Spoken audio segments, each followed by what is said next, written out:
Okay, so last night we did a test drive after adjusting the valves and deep cleaning the cooling system among other tasks, and we found out that the cooling system is doing very well. It did not overheat during our drive last night, albeit it was a cooler evening rather than a hot midday. But at least it passed that test, which was good. The engine sounded better and at the low end had a better torque, but it stopped revving past 3,500 RPM.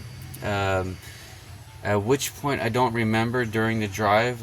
I think in the beginning of the drive it was okay. I know for sure when I was carbon cleaning the engine I was revving it up past 5,000. So I know that when I had it here, not under load, it was revving past 3,500. But when it's under load, it doesn't want to go past 3.5. So immediately I think of the gas tank over here, underneath over here, because I know it was blocked before. So maybe if the tank is super dirty, then it'll just keep blocking it every time I put a new filter. So the tank has to be clean. So that's something on the new list to do today.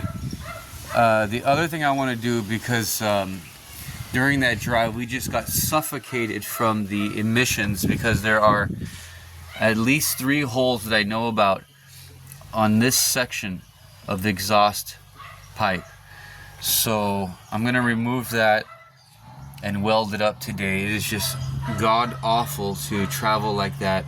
We all have even kind of hangovers this morning. Okay, so I removed the muffler and I can hear debris in there. Lots of stuff in there. Probably from when the turbo started to leak oil and just flooding and clogging the exhaust system. So I can expect more of that as I follow and weld up all the holes in the exhaust system. Probably have to clean out the catalytic converter too. I have my trusty stick welder machine out and ready for use. It's been in storage and unfortunately there was some moisture in there, so I'm drying out all my welding rods, and I'm going to go with a 6011 rod, which is, I believe, this one right here, E6011. It should be pretty good for rust, and it actually, even though it's a steel, the other ones that were affected more by the corrosion in storage. Okay, and now we have our muffler that we removed from the vehicle, and there's a bunch of black soot in there, and then here are some gaps that we need to fill.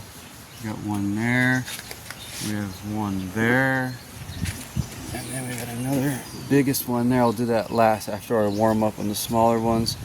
I already hit that with rust remover and Galva wash.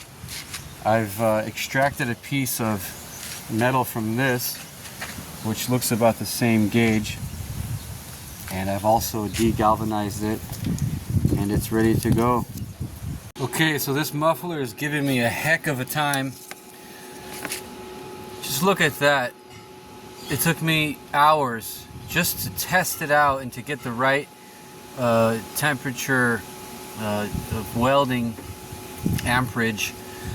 And I tried like 5 different welding rods, and it just kept burning through and piling up, and I could never get a nice bead. So just working with this old corroded steel is real dicey. It's never easy.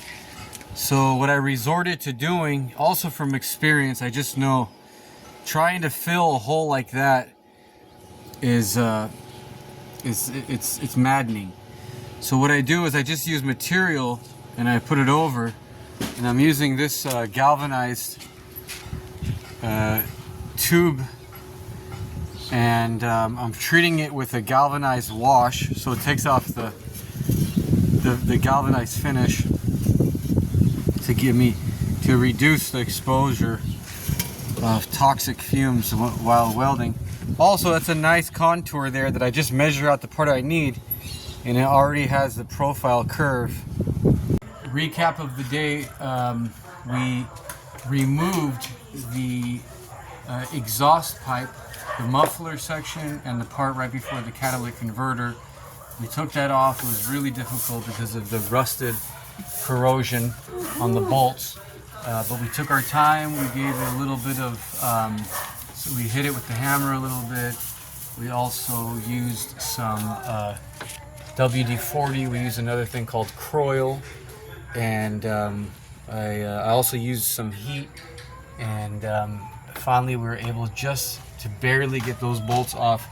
That was a big challenge, but it was nothing compared to welding the holes in the mufflers, because it was insanely difficult. You know, it's not like welding regular steel, fresh, good steel. You're dealing with just a skeleton of steel. And so I really had to come up with different techniques. Like, for example, of course, if I had a hole to fill, I would first cut out from another pipe a section that would cover the hole, and then I just had to weld around it. But even that, you still are gonna have trouble, and I had to use actually 2 welding rods just to put as much material as possible. And finally, by the end of the day, I just got everything back together. I wasn't able to check the fuel system. I'm pretty sure my fuel filter is clogged, but at least I got the exhaust back on. I put some adhesive in there that's curing right now.